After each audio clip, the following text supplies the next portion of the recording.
I caught the doll opening its eyes and moving its mouth. I was really shocked. I've never come across a haunted object before that I 100% believed in until I experienced Mr. Fritz. My wife and family are terrified of Mr. Fritz. Ventriloquism is a remarkable art. Making a doll appear lifelike takes years of practice, but what if the dummy no longer needs a handler and comes to life by itself? This World War II ventriloquist doll has a remarkable past, but what makes it most special is that it appears to move all by itself. My name's Michael Diamond, and I own the world's most famous haunted ventriloquist doll. The doll is called Mr. Fritz, and he was made by an American prisoner of war in Stalag 2B, Poland, during World War II. Alternative entertainer Michael Diamond has a love for all things bizarre and has a room full of peculiar items. I've always collected strange and unusual objects ever since I was a kid, but in all the years I've been collecting, I've never come across anything like this. When someone offered Michael the dummy, which dated back to World War II, he was immediately intrigued. The prisoner who made Mr. Fritz was actually killed 10 days before Stalag 2B was liberated. Mr. Fritz was given to me for free, which I did think was a bit suspicious. More than 75 years old, the antique dummy has had an incredible past, and perhaps some of its former life is still lingering around. First became aware that there was something strange about Mr. Fritz when I noticed the eyes in different positions than where I was sure they were when I last saw him. The eyes are quite stiff, the mechanism's quite stiff, so I thought that's really strange. I noticed the door to the glass cabinet kept opening overnight, and I also noticed that the mouth would be in different positions as well. With these strange things happening overnight, Michael decided to set up a camera to capture any potential paranormal activity. I put a camera up overnight to see if I could find out what was happening.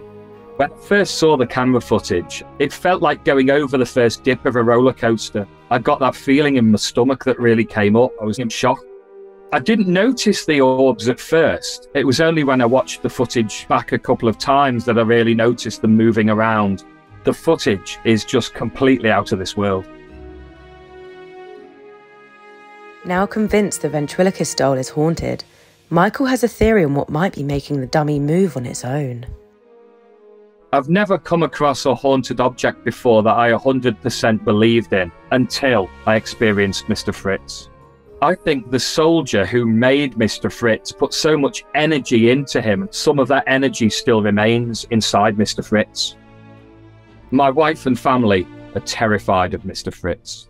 Nowadays, I have to keep the cabinet chained closed and covered with a blanket. My wife can't look at it. She wanted it out of the house. I'm not scared of Mr. Fritz at the moment. I feel he's more of a mischievous spirit, but I am wary of him. And I'm wary of the fact that in the future, things could turn.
When I reviewed the camera footage, and I'd actually set the camera up over 2 nights, the 19th and 20th of September 2019. And I remember the night specifically because the 19th was my birthday.